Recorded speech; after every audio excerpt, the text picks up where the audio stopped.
नायडू जी। एक बार तालियों से स्वागत करेंगे हमारे गेस्ट आर्मी वेटरन्स का। जोरदार तालियां please everybody for people who serve the nation. This topic is going to be about a critical examination of the key moments in India's military and strategic history that shaped national security, civil military relationships, and defense thinking. Let me brief you about our guest for this session. We are delighted to have Probal Dasgupta ji with us. He is an acclaimed author, Army veteran of 11 Gorkha Rifles. That calls for an applause, everybody. A senior defense analyst. His recent book is General Brasstacks, the Sundarji story. He has led multinational consulting firms in India and South Asia and now runs his own advisory firm. He is also the author of Watershed 1967, Camouflaged, and the upcoming, or the one that's already here, General Brasstacks, the Sundarji story. His writings have appeared in the Times of India, The Hindu, First Post, and other leading publications. इस session में उनका on ground military experience और research based approach हमें operations के strategic और political पहलुओं को समझने में मदद करेगी. We are also delighted to have with us Lieutenant General Milan Naidu ji, former Vice Chief of the Indian Army. Definitely a larger applause, please. He was commissioned into the Rajput Regiment in 1967 through the NDA. In a distinguished, rich 41-year military career, he commanded his battalion during Operation Pavan in Sri Lanka, earning the Yuddha Seva Medal. His leadership roles included command of a brigade in the deserts, the Red Eagle Division, a corps in Ladakh, and the Army Training Command. Now based in Bhopal, he is also the author of Nizam-e-Bhopali. उनके experience के साथ इस session में हम सिर्फ history ही नहीं, ground reality से जुड़ी बातें भी डिस्कस करेंगे और उनके द्वारा हमें पता चलेंगे. I would request the gentlemen to please start the conversation and we should support them with a large round of applause, everybody.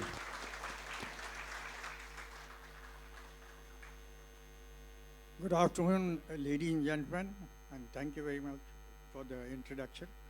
I'll just add a few lines regarding the author. He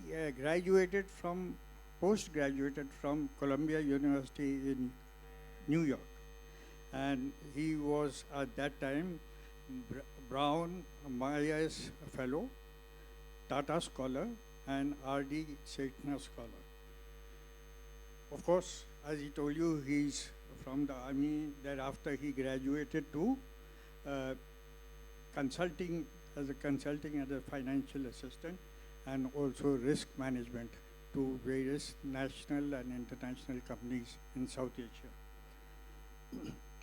His very first book was Watershed 1967, a very well written, researched article, and that was also, if you recall, was the first incident where we stood our own against the Chinese.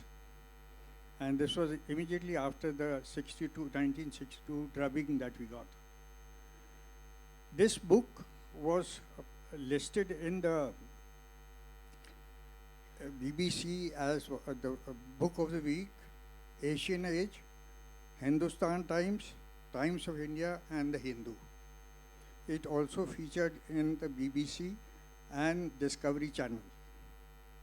It was also listed as the Book of the Week of Hindustan Times. Thereafter, he wrote a book, Camouflaged. This is also available in the bookstore today. And this is about forgotten stories from the battlefield.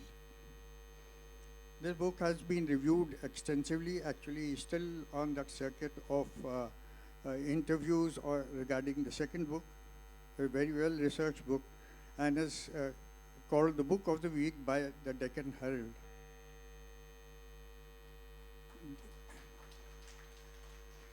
Now we come on to this book that we discussed today, is General Brasstacks. regarding General Sundarji.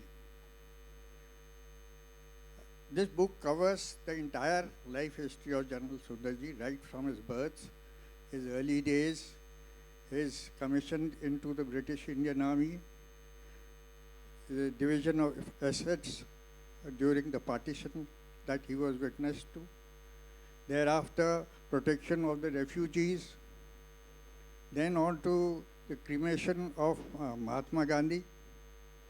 He also went to US to train in the staff college. After coming back, he went as a staff officer in the Congo Brigade under the UN. Thereafter, he came back. He was participating in the Bhuj conflict, 1965. And of course, he was in the driving seat during Op Blue Star, that is the Golden Temple operation.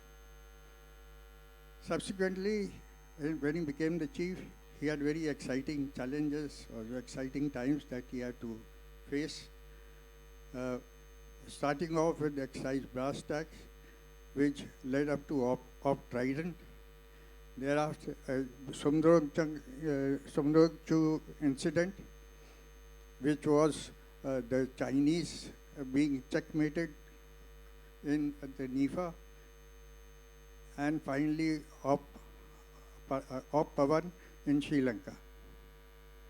What really only bothered him must have been his statements or his jumping into the Bofors issue, which was quite controversial. Now tell me, Probal, that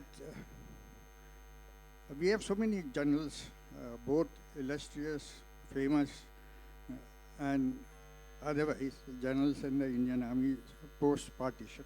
Why did you choose only on General Sundarji? Thank you, sir, and thank you for all the kind words and a very kind introduction here. I'll just begin with a big thank you to BLF, Raghavji, Abhilashji, Sulakshanaji, and all the team for having me over here. I must add a bit to the introduction that I have a connection with Bhopal, because in the 80s, which covers the large part of the Blue Star, Brasstacks that we talk about, I lived here and studied at a boarding school in Indore. So, so there is a connection that I share with the city, and it's great to be back here and speaking here, which is what I wanted to add to the introduction, that there is a special one here, connection with Bhopal. So to your question, there is a cross-section of civilians and ex-army officers, veterans, serving army officers. All of you are here on a Sunday, so let me give you a little bit of a context, and then sort of that leads to the question, why General Sundarji? Well, 1980s, let me start with that. 1980s was a stormy, tumultuous, tempestuous decade. One that cast a deep and profound impression in our minds, in our collective minds of memories and conscience, and also shaped the destiny of the country in that decade very much. Every day was drama. Every month was an event. Every year had twists and turns, and the entire decade was pure box office theater. And you had India sending the first man to space, which we have forgotten now. And we also won the Cricket World Cup for the first time, early 80s. There was also the rise of the Khalistan movement. The Punjab militancy became paramount in the 80s. Then you had a massive gas tragedy similar to Chernobyl here in Bhopal. The current generation would know, may not know, but this was also there. So there were the highs, there were the lows. The Indian Army fought in the deserts of Rajasthan, in the Himalayas of Kashmir, in the hills of Arunachal, in the jungles of Jaffna, in the swamps of Northeast, and also towards the end in the island of Maldives. All of this bore the imprint, the legacy, the signature of General Sundarji, who actually straddled the entire decade like a colossus. And he was one general. Why him? He was one general who actually, one military leader, I would think, who actually shaped the political thinking of the country.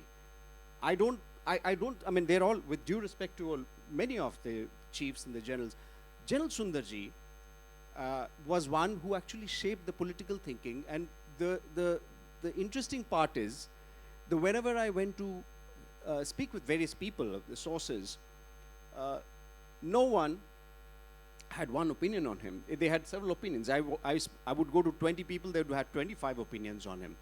So, and it all cut down the middle.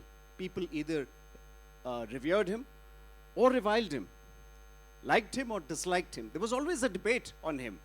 But no one said, well, I have no opinion on him.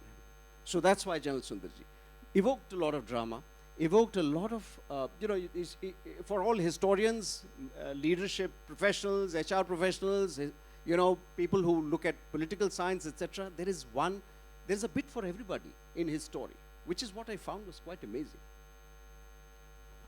Thank you. And I believe his name was actually Krishna Swami Sundar. How did he become Sundarji?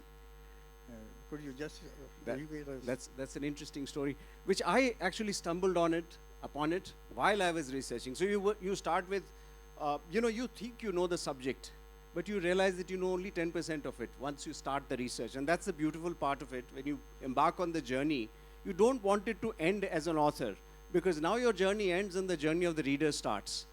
And you would want to be reading more about it. So to your question, so the book starts with the journey of Mahatma Gandhi. So Mahatma Gandhi was, he was in the center of all news in the 1920s. So towards the end of 28, General Sundarji was born. When he was 4 years old, there was a discussion at his home. People would discuss about Gandhi and the exploits of the Mahatma, whether it was the Round Table Conference and everywhere else, and how he had actually pushed back the British. So there would be discussions at home about the Mahatma. So the parents were discussing, and they said, this is what he did. So this little boy asks his parents, why do you call him Gandhiji? He says, that's an honorific. So he says, I would like to have that honorific. So Krishna Swami Sundar was registered in school as Sundarji.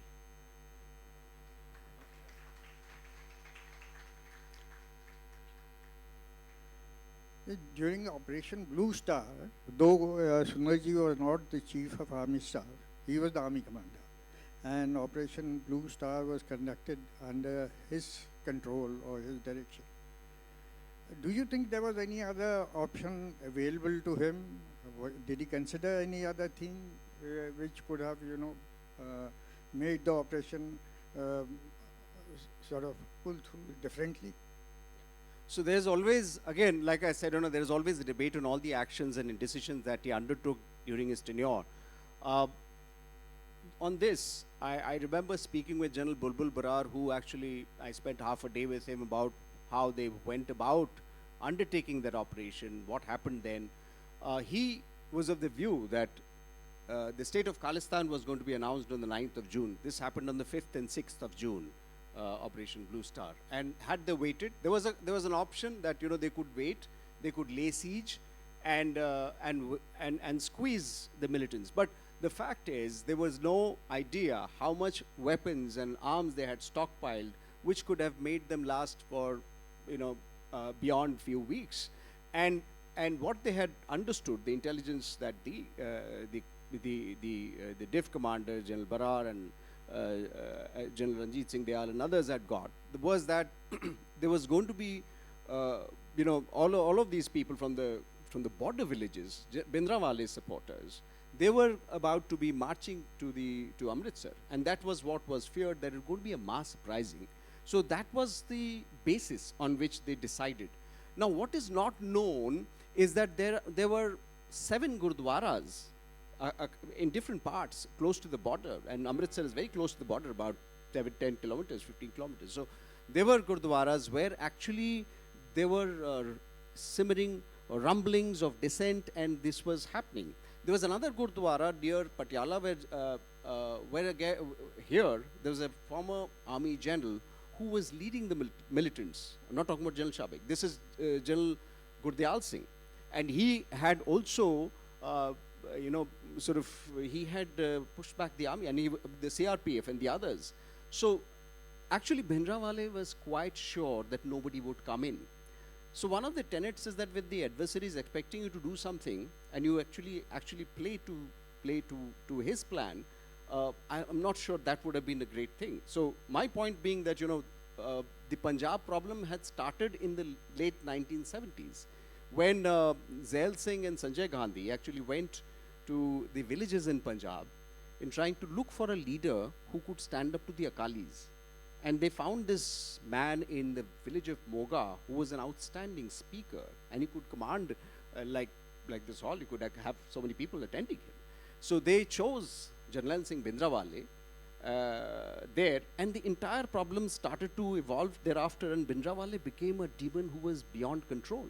He would roam around the streets of Delhi and Bombay brandishing weapons, and his followers would be everywhere. So finally, when they congregated in the Golden Temple, they were allowed to run their writ. The DIG of Punjab, A. Satwal, was killed on the steps of the Golden Temple. There were attempts made by the government then, and Mrs. Indira Gandhi had tried to attain a rapprochement, but Bhindranwale thought that he had gone beyond everybody else, and there would be nobody who would really take him on in the Golden Temple. So I think there are two views there.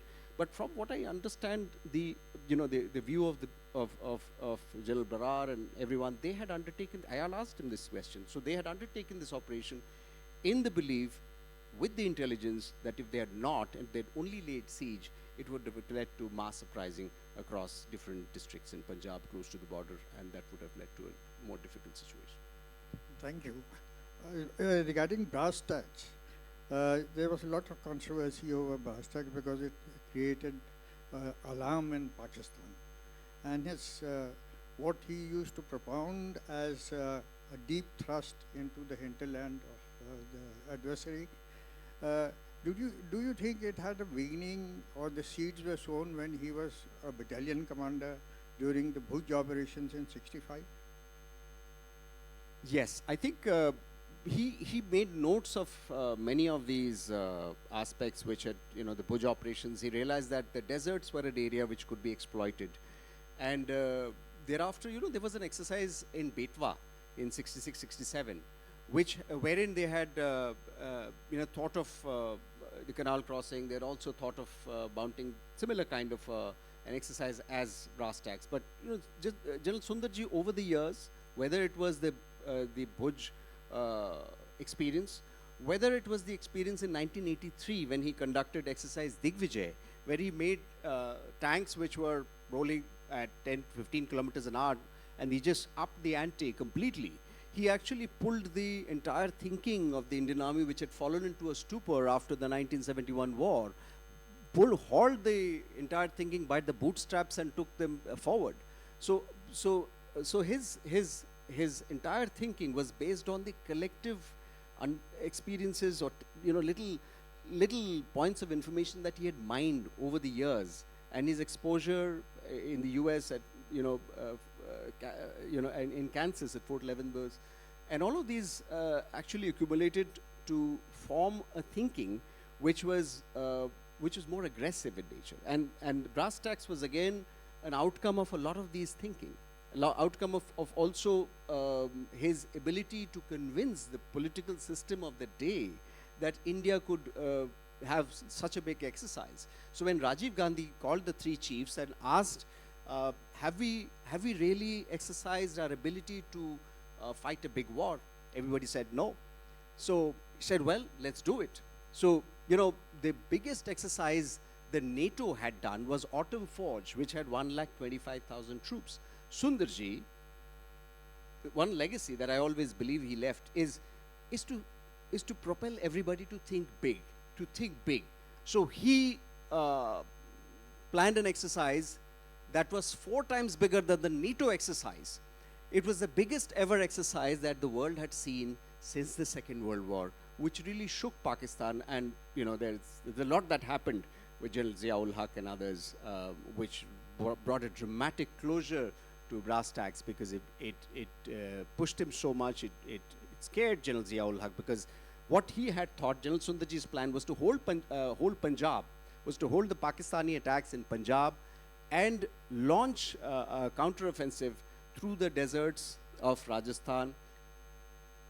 That was the aim. I mean, we'll come to whether that was actually the aim, but the idea was, you know, if you could launch a counteroffensive through the deserts of Pakistan, to the deserts of Rajasthan, 500 miles into Pakistan, you could dismantle the fledgling Kahuta nuclear reactor, which was coming up at that point of time.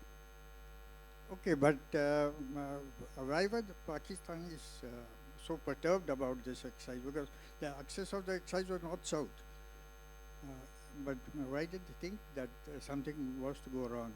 And you know, it had to General Zia had to come all the way for his cricket diplomacy and things like this. Right. So, you know, in conjunction with Brasstacks, there was another exercise that was, that's very less known, that's Op Trident, which was about reclaiming parts of POK. So sometimes it's debated whether Brasstacks was a smokes and mirrors to actually launch Trident to win back certain places in POK, which was actually planned at that time. So all in all, Pakistan, General Zia-ul Haq knew that General Sundarji was a general a maverick general who could really, you know, sort of go ahead and do this.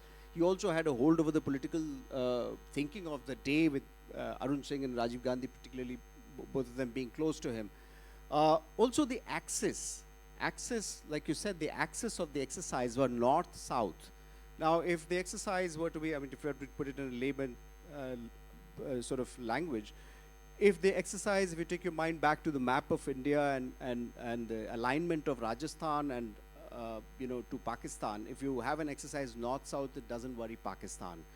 But the fact is that, you know, the size, the scale, the ability to mobilize so many divisions, it was, which was one thing that was worrying.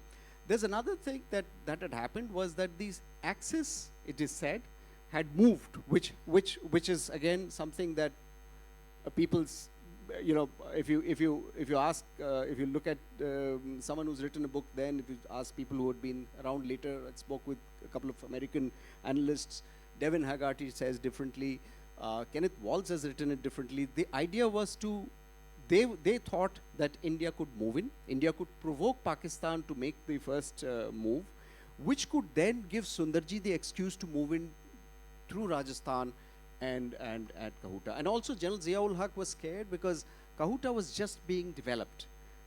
They didn't want India to exploit their gains there. Also, if you remember, there was a nuclear scientist in Pakistan who had stolen nuclear secrets from Sweden, and so yes, so he was building that up. So General Zia's scare or worry was this. So what happened? I'll just add to that. The General Zia took the flight to India, came to Delhi, went to Jaipur to watch the India-Pakistan cricket match and proposed peace. General Zia had been the dictator in Pakistan. He's authoritarian. He proved no opposition. Rajiv Gandhi had a good image internationally. Maybe he thought of the highest peace award then. We talk about people talking about the new Nobel Peace now, wanting to claim one. That was General Zia's style. But the thing that happened after that is he proposed peace. Rajiv Gandhi accepted.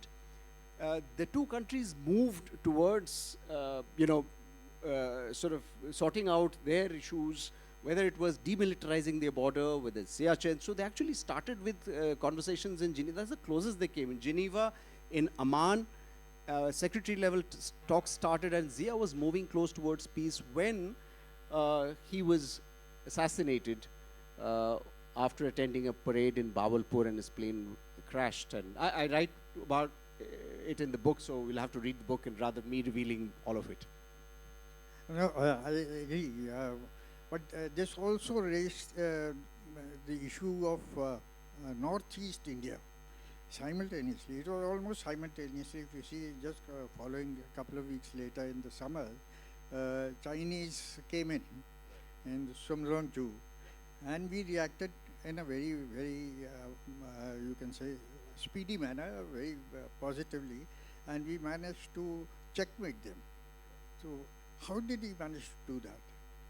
So it is in keeping, I mean, if I were to put it this way, it was the predictability of unpredictable approach it was a consistently dynamic approach that had its tenets and elements of unpredictability.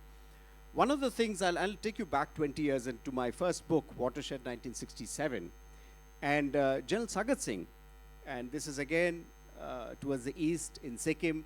He had taken the initiative, and he had in successive battles in Nathula and Chola in 67, he had pushed back the Chinese.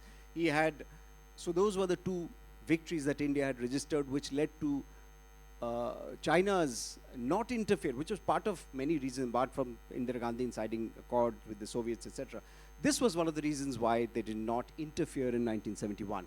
20 years later, General Sundarji would take a leaf out of General Sagat's playbook. And what he did was not wait for the Chinese to make the move, but he heli-lifted an entire brigade, Zimitang, that was the place. And so they occupied the Hathungla Ridge. I don't want to name those areas because it will not be very much easy to sort of consume. But he occupied the higher ridges, the heights there. Interestingly, this was around the same place that India had suffered a devastating blow quarter century earlier in 1962. That was the historical sort of connect there. And General Sundarji had avenged that 25 years later without firing a bullet. He had made the Indian troops.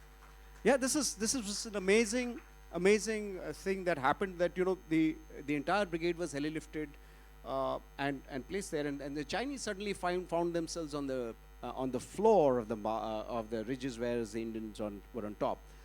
General J.M. Singh was the div commander. He had told General Sundarji during a briefing that, well, I don't think it'll take me a long time to get my mules go up to the various posts, to the various heights, carrying these weapons and weapon and equipment. Now, just to give you a little context, mules have been used traditionally for many years by the Indian Army from the British times in Second World War to carry transport, to carry equipment and weapons into difficult areas. So General Sundarji, while listening to his briefing, he said, "Why do you want mules today? We should have helicopters." That's how he thought. He would use the helicopters to transport the equipment, and that is what shook the Chinese. The surprise, the scale, the speed, all of this was employed, and it's again from the General Sagat Singh playbook. If I may add, sir, here, there was also, the Chinese had always been seen as 10 foot tall, sort of people who we wouldn't be able to counter. General Sagat disproved that theory 20 years earlier, and General Sundarji did so in 87. In Delhi, there was also a discussion that, look, we should not be annoying the Chinese, which was happening in Delhi. General Sundarji was called, and General Sundarji was asked that, by bureaucrats in Delhi whom he differed with. So he was asked as to why he was doing that. The Prime Minister was not happy with his decisions of taking on the Chinese and taking forward postures. So he, in response, said, if the Prime Minister is not happy with the advice, please ask him to have a different advisor. So he had the ability to stand on his ground and sort of take a course that he had defined. It's very, very clear about how we'd go about it. Thank you. But what do you think of this episode of this Sri Lanka foray of Pavan? And coupled with that was also the fact that he was also involved in the controversy of Bofors. So what any comments on that you have? Yeah, can I tell you a little anecdote, a little story there? And this is just so that it makes a little story-like kind of a thing, which I kind of pursued through the book, the approach. So in we all know, I'm sure we all know that Prabhakaran was initially trained in India. You had the LTT, you had the PLOT, the other Tamil groups, militant groups who had been brought into India and trained. Now what happened was, they wanted to, India and Sri Lanka were planning to sign an accord. And the initial role of Indian troops was to be peacekeepers. And they became peace enforcers. From peacekeepers, they became peace enforcers pretty quickly. It was IPKF, Indian Peacekeeping Force. But it was, the role was never defined. Now I'll come to that in a bit. Prabhakaran, so the Colombo Accord was to be signed between India and Sri Lanka.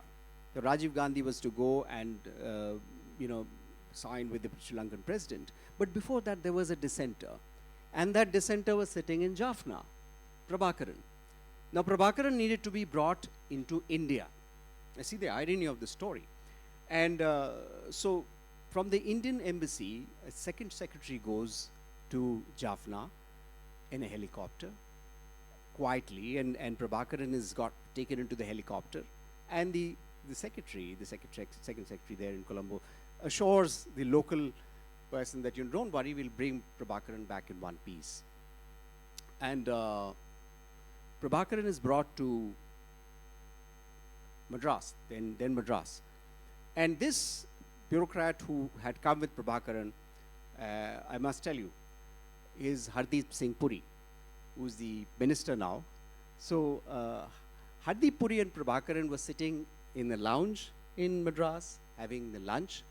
So Hardeep Puri sees that Prabhakaran is having chapati and chicken. So Hardeep Puri asks him, why? I thought you would have rice, right? More of rice. Why chapatis? So he says, no, you see, I have moved to having chapatis from rice because rice slows my finger on the trigger.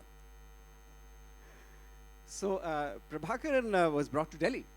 Prabhakaran wouldn't agree, and he thought that there was something fishy. He trusted Mr. Hardeep Puri, he trusted a few others, but he didn't trust the larger Delhi circle. I'm sorry if there are Delhiites sitting here, but he was not very much convinced about it. So they took him to meet the Prime Minister, and he wore a capsule around his neck. He wouldn't take that off. The Prime Minister's security wanted him to take that off. He wouldn't do that.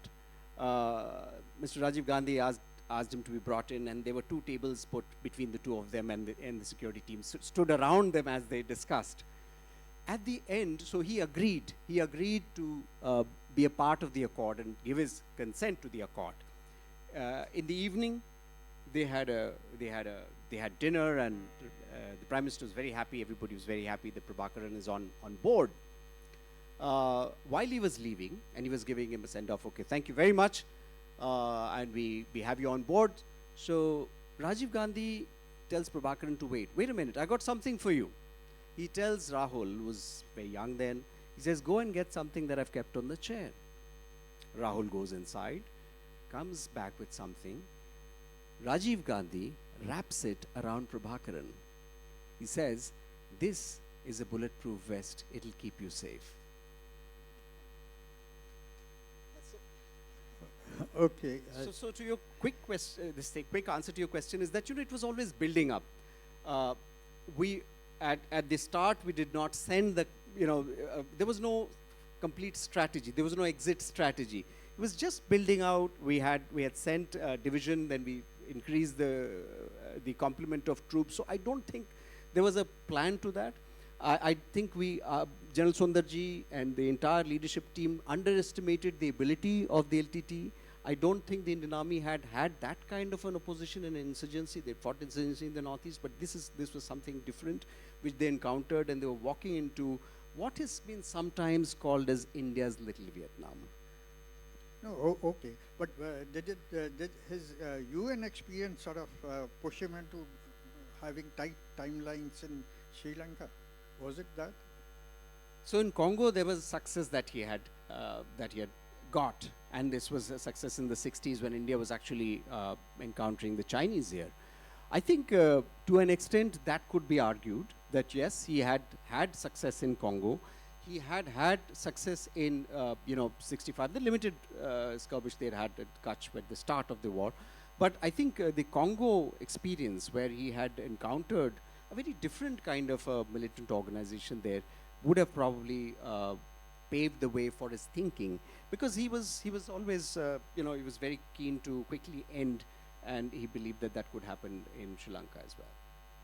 In your research, have you been able to come across some interesting incidents or interesting stories which perhaps it came to you later, or maybe you realized later, which have not been brought out in the other two books, the recent ones, the last two ones? So is there any story like that? So I thank you, sir. I was reminded of a story which I wish my previous book has 10 stories from different eras, mostly unpublished. Now this is a story that is not there in my book, and so I can share it with you. This is from 1917, and it was the Battle of Neuve-Chapelle in Belgium. It was like a ding-dong battle with bullets flying and artillery shelling going on, and people were dying left, right, and center. And there was Subedar Manta Singh, who was part of the Sikh regiment, who was fighting there. He was part of the 14th Sikh battalion there, and he saw his company commander, Captain George Henderson, hit and critically wounded, mortally wounded and dying. Manta Singh, without caring for his life, leapt up from his trenches, lifted George Henderson, a very badly injured George Henderson, into his arms, looks around, seals a wheelbarrow, deposits him into the wheelbarrow, and wheels him out of the battle. In the process, both Manta Singh and George Henderson are badly hit. They are very badly hit. Manta Singh is hit on his arm and his legs, and Henderson as well. So they are out of the battle. Henderson is taken to the nearby hospital. He recovers in a couple of months. After 9 months, Manta Singh is taken to a hospital in Brighton. After 9 months, Manta Singh's news comes in to George Henderson. George Henderson gets the news that Manta Singh's leg has been amputated. 12 months later, a year later, news comes to George Henderson that Manta Singh has died. George Henderson is devastated, he's sad, he's deeply upset. Needs to do something. He goes to Punjab, seeks out his young son Asa Singh, brings him over to England, makes him study, gives him the resources to study, and Asa Singh grows up to join the British Army as a commissioned officer. Asa Singh, in the Second World War, Asa Singh and George Henderson's son, Robert Henderson, fight shoulder to shoulder against Rommel's troops in North Africa. An incredible story across 2 generations. Can we have the slide, please? No, yeah, so I'll show you the one previously. So this is an incredible story, but these are the 2. Just hold the slide. This is an incredible story of these 2 gentlemen. But the story doesn't end there. The story moves to the next generation of Asa Singh and Robert Henderson in North Africa. The story doesn't end there either, because after independence, India and England are 2 different countries, right? We all know that. The next generation, Asa Singh's son Jaimal Singh and Robert Henderson's son Ian Henderson, served together in Africa in the UN.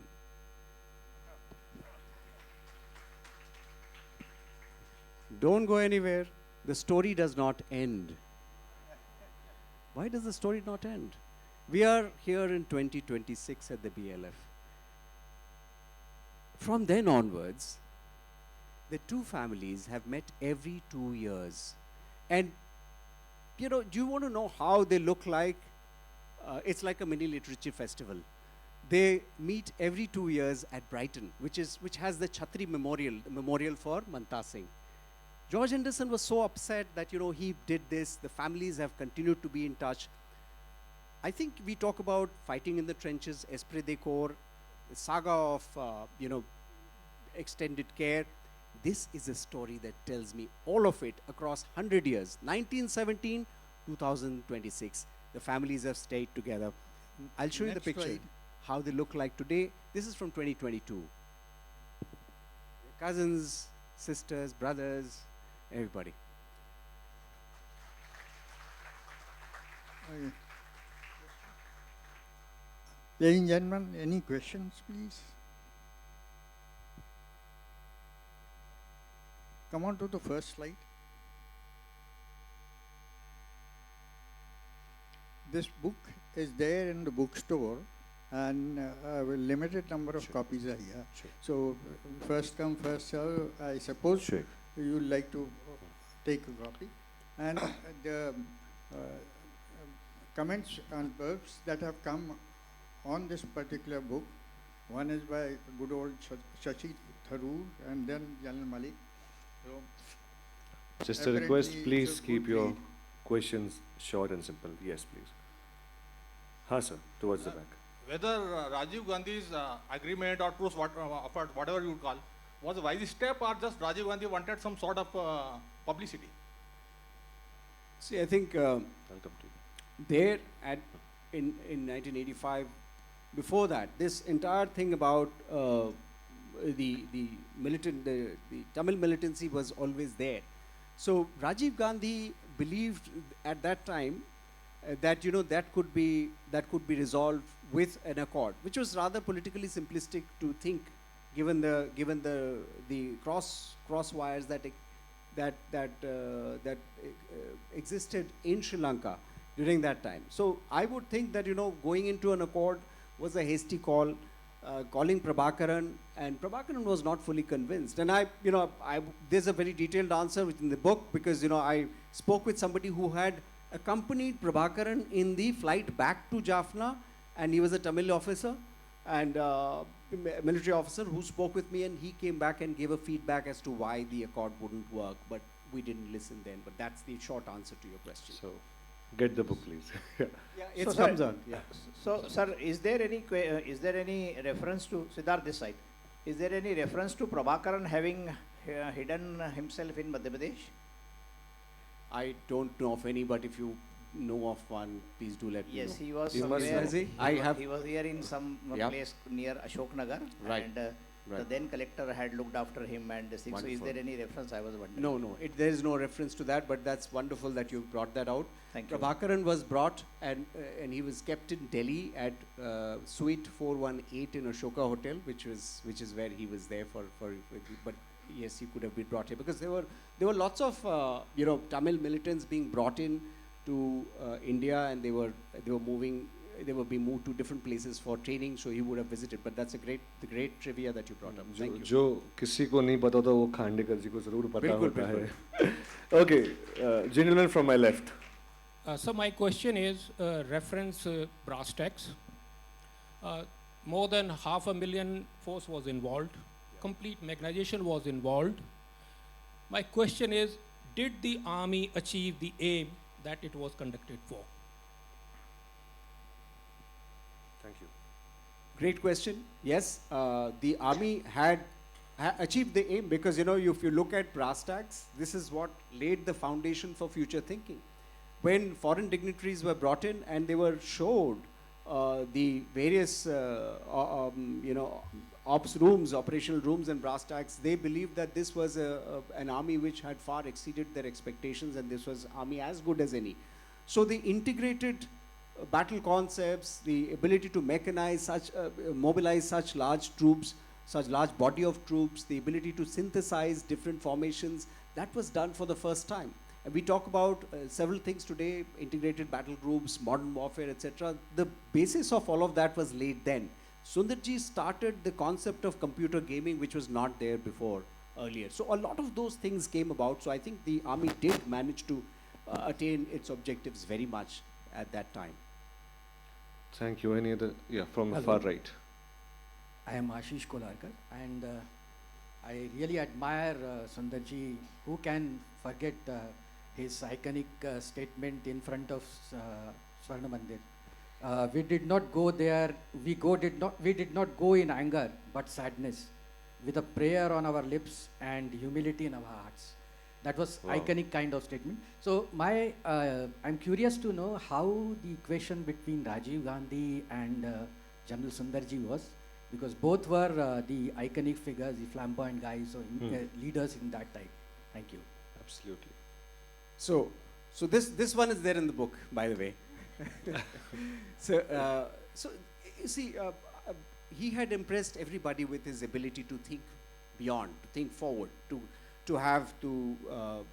look at technology as a means of, as a major part of warfare, look at nuclear doctrine. That's something that he did. He's somebody who wrote India's nuclear doctrine and its use, no first use, etc. So Rajiv Gandhi, where I'm coming from is, all of this was in sync with the temperament of Rajiv Gandhi, who had come from outside the political arena, and he was also, he was a big fan of technology. He was a big fan of modernization, all of that. So they were on the same page regarding that. There was, over the years, that relationship did change, did suffer, because it's like, when you have a winning cricket team, you have a happy dressing room. When you have setbacks in Sri Lanka, you do not agree to certain things that are happening. So there was General Sundarji, as was his wont, he had given his thoughts that Sri Lanka LTT could be conquered pretty quickly. So all of this didn't come to fruit. So when that happened, there were differences that were there between the two. What were the nuances of the differences? Again, we talk about it. There is also the role of Arun Singh, who was the Minister of State for Defense. He was very close to General Sundarji.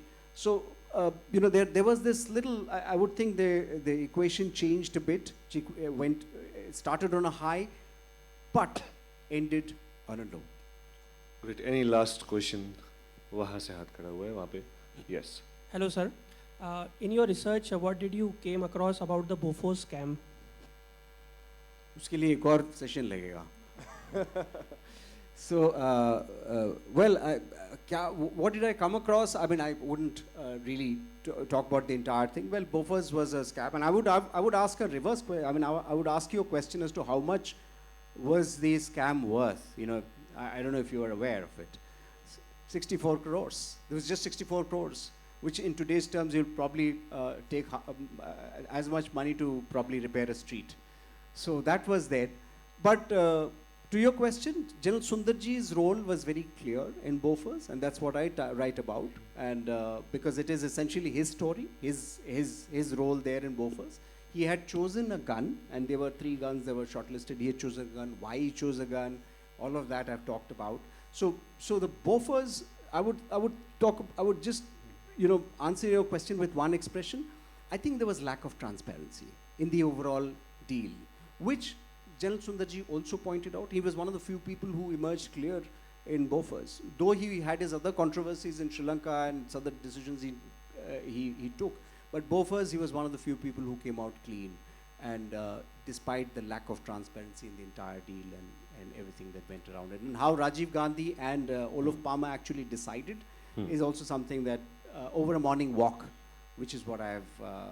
And the book has 5 assassinations. I won't talk about all of that, but please go and read what are these assassinations, and then they're all connected somewhere or the other. Well, the curiosity has absolutely kicked in. And thank you so much, gentlemen. Please give a big hand to both of them, Probal ji and Lieutenant General Naidu ji. मैं चाहूँगा Brigadier Sanjay Agrawal ji, the member of a Society of Culture and Environment, यहाँ पे इस मंच पे आए. उनके शुभ हाथों से हम एक token of love and appreciation हमारे author और हमारे guest के लिए present करें. Thank you so much, gentlemen, for bringing your experience and expertise to this table. I will be requesting Sanjay Agrawal ji to present the BLF 2026 memento to our guest, which is a painting by Padma Shri artist Durga Bai Vyam ji. Ji, sir. rather than me presenting it, ladies and gentlemen, we have the gracious presence of Lieutenant General Arvind Chauhan with us. He is the General Officer Commanding in Chief of the Corps, which is resident in Bhopal. Who better than him to do the honors? Absolutely. There it is, the official memento of the BLF 2026, which is titled as Little Gorlaiya, a story of a tiny bird which was blessed by the tribal god Burra Deva, resulted in solving the struggles of a family, bringing hope and joy to the particular family.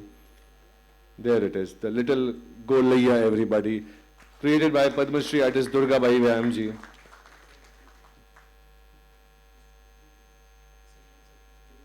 Thank you so much, gentlemen. And now let us introduce you to our next session.